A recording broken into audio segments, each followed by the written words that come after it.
So we are seeing the 500 important question series. So today is 31st March, and we'll see the few more 10 questions, 10 important question today. तो आज हम लोग if you have not watched my previous videos, आप जाके देखिए उनको, एक एक क्वेश्चन को सॉल्व कीजिए. सो आज का पहला स्टेटमेंट है वो it's all about the national coal index, right. अब ये नेशनल कोल इंडेक्स के बारे में क्वेश्चन है. You see here this is released by the ministry every month. Okay, and the NCI includes both coking and non-coking coal of various grades transacted in the regulated and non-regulated sectors. दोनों दो चीज़ है, coking non coking और regulated और non regulated sector में दोनों में count करता है. Third is the NCI's upward movement indicates the falling demand of the coal. मतलब इंडेक्स अपवर्ड मूव कर रहा है, इसका मतलब है डिमांड कोल का कम हो रहा है. तो आपको ये कोल इंडेक्स के बारे में जानकारी है तो आप सॉल्व कर पाओगे, नहीं है तो ऑब्वियस बात है यहाँ कोई एनालाइज नहीं करना, कुछ भी नहीं करना. देखो मैं आपको बार बार एक चीज बता रहा हूँ, एग्जामिनेशन में कुछ भी काम नहीं आने वाला. ये जो आप यूट्यूब पे देखते हो ना, इस क्वेश्चन को ऐसे कर सॉल्व कर सकते थे, इस क्वेश्चन को ऐसे सॉल्व कर सकते थे, वो भी उस क्वेश्चन को जब आपको बता पा रहे हैं, जब आप एग्जाम हो गया है, उन्होंने बैठकर उस पर काम किया है, तब आपको एक्सप्लेन कर रहे हैं. हॉल के अंदर कोई कैसे कर सकते नहीं कर सकते कुछ भी काम नहीं आता. आपको नॉलेज है तो ठीक है, नहीं तो गेस करना है बस. इसके अलावा कोई थर्ड ऑप्शन नहीं है एग्जामिनेशन में, बिकॉज अभी आपका ऑप्शंस भी एलिमिनेट हो गया है. ओनली वन ओनली टू आ गया. तो अब आपको इनमें से अगर तीनों आ रहा है तो ठीक है, नहीं तो गेस करना है. कोई ऐसा शॉर्टकट नहीं है, कुछ भी ऐसा रूल्स नहीं है, ऐसे वैसे कुछ भी काम नहीं आएगा, और है भी उस टाइम पर दिमाग नहीं चलेगा आपका. ठीक है ना. तो उसका सबसे बेस्ट तरीका क्या है, कैसे फिर करना है, मैक्सिमम नंबर ऑफ क्वेश्चंस को अटेम्प्ट करो, अच्छे क्वेश्चन टेस्ट सीरीज की प्रैक्टिस करो, ताकि एग्जामिनेशन में थोड़ा अच्छा परफॉर्म कर पाओ. बिकॉज कट ऑफ तो 80 ही है 200 में से, जनरल का 85 है maximum as per the latest trend. तो इतना तो कर ही लोगे, बिल्कुल बिल्कुल कर लोगे. अगर गोल्ड टाइट टेस्ट सीरीज पर प्रैक्टिस, इससे कम नहीं, बिल्कुल आराम से कर लोगे. Okay, so will see the question for this and answer for this is B. कोई दो गलत है, एक गलत है, कोई देखिए कौन सा एक गलत है, करेक्ट पूछा है. तो आप देख लीजिए यहाँ पे national coal index is marginally up by 3.83 points. Okay, the first time increase since April 23. अब आप देख लीजिए, चलिए मतलब समझते हैं हम. एनसीआई का upward movement indicates rising demand of the coal. हमने क्या लिखा हुआ है, falling demand of the coal, ये गलत हो जाएगा. अपवर्ड मूवमेंट मतलब राइजिंग, कुछ याद करने में भी मुश्किल नहीं है. अपवर्ड मतलब राइजिंग. ओके, तो ये देख लीजिए आप, because of the upcoming festive season, ये देख लीजिए. ठीक है, अब एग्जाम्पल देख लीजिए आप. सब national coal index with base year 2000 for all month of September, for the month of September. अब यहाँ पे देख लीजिए, सारे कोकिंग नॉन कोकिंग ऑल सबका दिया है यहाँ पे, है ना. तो आपको बस एग्जाम्पल शो किया है, याद ये सब कुछ नहीं करना है आपको. बस मैं आपको बता रहा हूँ कि इस तरीके से इंडेक्स बनता है, राइट. एग्जाम्पल आपके सामने है और ये released every month. So this is correct. So answer एक गलत है कोई, और कौन सा गलत है, हमारा फॉलिंग वाला गलत है. दूसरा भी सही है, coking non coking regulated non regulated sectors भी सही है, और release by the ministry every month भी सही है, मिनिस्ट्री ऑफ कोल, राइट. तो ये भी सही है. तो अब आपका पता चल गया इसमें से, राइजिंग मतलब अपवर्ड मूवमेंट मतलब राइजिंग. ठीक है, moving to the next question. Next question talks about the confederation of the Indian industry, CII. एक होता है फिक्की, एक होता है CII. ठीक है, अभी फिक्की कब स्टैब्लिश हुआ था, नहीं पता आपको कब हुआ था स्टैब्लिश. अच्छा, इनका स्टैब्लिश मैं आपको लिंक थोड़ा करके बता रहा हूँ, 1924 के अराउंड हुआ था, और इसी के अगेंस्ट ये कैपिटलिस्ट बॉडी के रूप में देखा जाता था. इसी को, इसके बनने के बाद ही 1928 में आप देखना भगत सिंह ने रिपब्लिक एसोसिएशन बनाया, है ना, फाइट करने के लिए. इस कैपिटलिस्ट इंडस्ट्री जो ये बन गया उसके बाद. तो जब फिक्की हमने पढ़ाई करी थी हमारे टाइम पे, लाइक आज से काफ़ी सालों पहले, तो हमने ऐसे ही इसको लिंक किया था, राइट. लिंक मतलब ये रीज़न भी था, एक्चुअल रीज़न था कि 24 में बना था, 28 में भगत सिंह ने अपनी पार्टी बनाई थी इस बॉडी के अगेंस्ट, राइट. चलिए, CII एक डिफरेंट टाइप ऑफ बॉडी है, इट्स नॉट फिक्की. ये भी non government non profit industry led by the industry manage organisation. The formation of CII started after 1991. Formation of CII started after 1991 liberation. ठीक है, CII charts change in Indian industry by working closely with the government on. अच्छा, ये Indian industry में जो भी changes आ रहे हैं ये गवर्नमेंट के साथ मिल के काम करती है ना. यही क्वेश्चन ने पूछा है. तो it's actually the basic statement all about the CII इन्होंने पूछा है यहाँ पे. तो आंसर देख लीजिए, बी ओनली 2. कोई एक गलत है इसमें, अभी देख लेते हैं क्या गलत है. CII is non government non for profit industry led and industry manage organisation with around 9000 members from the private as well the public sector. दोनों के मेंबर हैं, इंक्लूडिंग स्मॉल SME कुछ है, स्मॉल कुछ इंडस्ट्रीज हैं, है ना, और MNCs, है ना, इनडायरेक्ट मेंबरशिप. चलिए ठीक है, अब देखिए यहाँ पे इनके वेबसाइट पे जाके क्या मिला. The journey begin in 1895. हमने कब बोला 1991. So it was in 1991 it was named at CII, but its formation started in 1895 only. और क्वेश्चन भी उसी तरीके से पूछा है आपसे. है ना, नेम के बारे में तो पूछा नहीं है, क्वेश्चन क्या पूछा है आपसे, the formation of CI started, so this is what you should understand, it started way back in 1895, 1991 में इसका नाम ये रखा है। और थर्ड स्टेटमेंट सही है, closely with the government to on the policy issues. समझ में आया? Okay, now moving to the next question for today's, there are 3 important initiatives reports, है ना, और कौन करवा रहा है। Okay, this is what you have to understand. Now, Copernicus Climate Change Service C3 is provided by the Copernicus Earth Observation Program of the European Union. Okay, ये European union का initiative है। जेंडर कंपोजिशन रिपोर्ट किसने publish किया है? UNFCCC secretariat ने publish किया है। Loss and damage fund setup under UNFCCC। अब आंसर देखिए, C1 और 3 करेक्ट है, second is incorrect. Gender composition report अभी देख लेते हैं। ओके, तो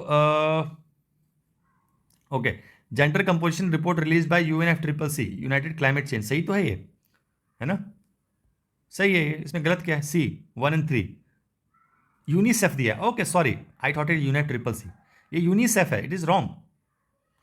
मैंने इनको CCC पढ़ लिया और मुझे लगा गलत है, यूनिसेफ है ना, ये गलत statement, it is UNFCCC। Okay, so this is, you see here C3S जो प्रोग्राम है वो तो यूरोपियन यूनियन का है ही, कॉपरनिकस वाला, and you can see here gender composition report release by UNFCCC। Third statement is also correct. Loss and damage fund देख लीजिए आप, है ना, इसका थोड़ा सा मैंने इवोल्यूशन भी लिख दिया है, थोड़ा सा पॉज करके पढ़ लीजिए कहाँ से बात स्टार्ट हुई और फाइनली COP27 में सेटअप हुआ। ठीक है, तो this is what you should know. After 19 conference in representative all agreed to establish, agreed बना नहीं, एग्रीड। ओके, उसके बाद बना कब? 25 में देखिए, सेंटागो network of the LD was set up, network was set up, but countries did not commit any funds. Subsequently, at COP26, the Glasgow Dialogue on Finance for the Land was established to continue discussion. Finally COP27 में, तो COP19 से लेकर 25 से लेकर 27 में finally जाके establish हुआ। ठीक है, थोड़ा सा पढ़ लोगे, लॉस डैमेज बहुत न्यूज़ में था, ये आपके एग्जाम में आ सकता है। Okay, now moving to the next question regarding the energy conservation building code. इस क्वेश्चन को थोड़ा सा टफर साइड है, बट पूरा वेबसाइट से लेकर बनाया है, तो यू शुड सी लाइक कैसे बहुत माइन्यूटली मैंने एक स्टेटमेंट दिया है इसमें। फर्स्ट तो it was release by ministry of power, bureau of energy efficiency in 2022। ठीक है, अभी मतलब रिसेंटली रिलीज हुआ है energy conservation building code. Till now after release none of the states have notified rules to enforce ECBC। ठीक है, इसको notification release होने के बाद कोई स्टेट की तरफ से इसको नोटिफाई नहीं किया गया। ये कोड रिलीज होने के बाद स्टेट की तरफ से कोई नोटिफिकेशन नहीं आया। Third, EC is both for the new buildings and the retrofitting existing building. ठीक है, while ECB acts as a national standard, states have flexibility to modify the code as per the regional needs. ये अपने standard set कर रखा है, but इसको modify कर सकती है states as per the needs. ठीक है, कोई भी स्टेटमेंट ऐसा नहीं है किसी मैगजीन में एज इट इज मिलेगा। ये स्टेटमेंट्स कहाँ मिलते हैं? ये न्यूज़पेपर में ही मिलेंगे आपको। ओके, तो you see here ECB was first release by the ministry of power 2007, और मैंने क्या बोला 22, तो ये ईयर का भी खेल हो सकता है आपके साथ, तो थोड़ा सा ध्यान रखोगे, बहुत पुराना है ये कोड। ओके, तो first statement is incorrect. Okay, अब देखिए, currently 23 states have notified rules to enforce while largest states like Maharashtra are still in the procedure to draft rule. 23 states से नोटिफाई कर दिया है, और यहां पे क्या है? None of the state has notified, तो ये भी गलत है। नाउ थर्ड स्टेटमेंट देख लीजिए, यहां पे ECB 2007 में आया था, टाइमलाइन देख लीजिए, फिर देखिए एक एक स्टेट, उत्तराखंड ने कब नोटिफाई किया, राजस्थान ने कब किया, फाइनली 2023 में छत्तीसगढ़ एंड राजस्थान नोटिफाई। ठीक है, while ECB acts as national standard, states can across India has flexibility to modify the code depending on the unique regional needs. ये कर सकते हैं। फोर्थ स्टेटमेंट सही हो गया। To enforce the code, states have to draft the rules and notify them as a state law. अब ECBC से both for building and तो ये थर्ड एंड फोर्थ सही है। Okay, only 2, third and fourth सही है, दोनों के लिए होता है, और इसको फ्लेक्सिबिलिटी है स्टेट्स को, but none of the states और 22 इज इनकरेक्ट। तो आंसर इज 3 एंड 4, ओनली 2। ठीक है, नेक्स्ट क्वेश्चन की तरफ मूव करें, ये पॉज करके टाइमलाइन देख लीजिएगा थोड़ा। Okay okay, as per the global tuberculosis report 23, which of the following pair of the countries are the highest burden of the cases. सबसे ज़्यादा किस पे केसेस पे है? पॉज कर लीजिए एक बार। India, Indonesia and China. India, Indonesia and China, ऐसा है क्या? ट्यूबरक्लोसिस देख लीजिए, इंडिया का तो बहुत ज़्यादा है, highest number of tuberculosis cases in the world, India 27%। देखो इतना बड़ा गोल है इसका, राइट? इंडिया का देखो इतना बड़ा इन्होंने सर्कल किया है यहाँ पे, और तो बाकी अफ्रीका ने भी इस बार इसमें बच गया है वो। इंडिया ही मेन कल्प्रिट है यहाँ पे, देखो मोर देन 2 लाख, 20 लाख। ठीक है, मुझे पता नहीं था कि ट्यूबरक्लोसिस में इतना प्रॉब्लम है। ओके, ठीक है, India, okay, make it sure ना। 27%, आप देख लीजिए यहाँ पे, ये बिल्कुल एक्चुअली पता था मुझे, ठीक है, चलिए, ठीक है, इंडिया, इंडोनेशिया एंड चाइना, ये 3 कंट्रीज हैं, इंडिया, इंडोनेशिया एंड चाइना, ठीक है, ये 3 कंट्रीज हैं बहुत ज़्यादा वाले, तो इनको आप थोड़ा सा ध्यान रखोगे, ठीक है ना। Now moving to the next question regarding the aerosols. Aerosols are among the hardest solid material known to man. ठीक है, aerosols are extremely porous and very low in density and aerosol considered one of the finest insulation material. कुछ नहीं है, उनका features दिया हुआ है एरोजेल्स का, बट ये है इंपॉर्टेंट मटेरियल, ठीक है। तो आंसर इज बी, इसमें कुछ सॉफ्ट और इसमें हार्ड में कुछ प्रॉब्लम हुआ था, ठीक है। So let's see here, IIT Madras Tel Aviv university researchers develop aerogels to remove the trace pollution from the waste water, ठीक है। The lightest solid materials known to man, तो ये लाइट मटेरियल भी हार्ड तो हो सकता है ना, थोड़ा सा मैं यहाँ पे हार्डेस्ट सॉलिड लाइटेस्ट, ओके, थोड़ा इंग्लिश का प्रॉब्लम हुआ है, कोई बात नहीं, आप ओरिजिनल डॉक्यूमेंट वाली चीज़ों को चलो इसको याद कर लो, है ना। Aerogels are the among the lightest solid material known to man. They are created by the combining a polymer with a solvent to form a gel and then removing the liquid from the gel and replacing it with the air. Aerosols are extremely porous and very low in density. Porous and low in density. ये पूरा का पूरा as it is the Hindu website से लिया है, ठीक है. They are solid to the touch. This translucent material is considered one of the finest insulin material available. तो ये तीनों स्टेटमेंट इसी में कवर हो गए आपके, ठीक है. Since their invention, aerosols have primarily been made of silica. तो इसका कंपोजिशन भी क्या है, सिलिका. ये थोड़ा सा आप ध्यान रखोगे, ठीक है. 95% पोरस होता है सिलिका बेस्ड एरोजल. समझ में आया. तो एक्चुअली ये न्यूज़ के बेसिस पे ये क्वेश्चन फ्रेम किया, ऐसा नहीं कि कुछ नहीं मिला तो ये डाला है. तो एरोजेल्स के बारे में आपने ये इन्फॉर्मेशन आज गैदर कर ली है. यहाँ पे देख लीजिए आप, सेकंड स्टेटमेंट थर्ड स्टेटमेंट सही है, फर्स्ट का यहाँ पे हार्डेस्ट सॉलिड गलत कर रहा है, प्रॉब्लम कर रहा है. ये थोड़ा सा आप ध्यान कर लीजिए, यहाँ पे लाइटेस्ट सॉलिड है, ठीक है. हार्ड का पोजिशन सॉफ्ट होता है, ठीक है. लाइट और हार्ड का कॉम्बिनेशन नहीं है, तो ऑब्वियस बात है स्टेटमेंट थोड़ा सा वैसा बनेगा, लाइटेस्ट सॉफ्ट होता है, राइट. तो दिस इज व्हाट, थोड़ा सा इंग्लिश में यहाँ पे हार्ड और लाइट और सॉफ्ट में कंफ्यूज हो गए, तो आप थोड़ा सा इंग्लिश में अच्छे हैं तो इंप्रूव कर लीजिएगा इसको, ठीक है. चलिए moving to the next question. Karnataka is a leading producer of silk in India. Okay, central silk board is a statutory body, functions under administrative control of the ministry of textiles, and India is the largest producer in the silk in the world. Administrative control and largest producer silk in the world. Among the 4 varieties, mulberry accounted for 70% of production. Mulberry का जो variety है 70% है. देख लेते हैं answer इसका. Answer is C, only 3. एक कोई गलत है, कौन सा गलत हो सकता है, पॉज करके देखो. Okay, Karnataka is a leading producer of silk in the world, पहला सही है.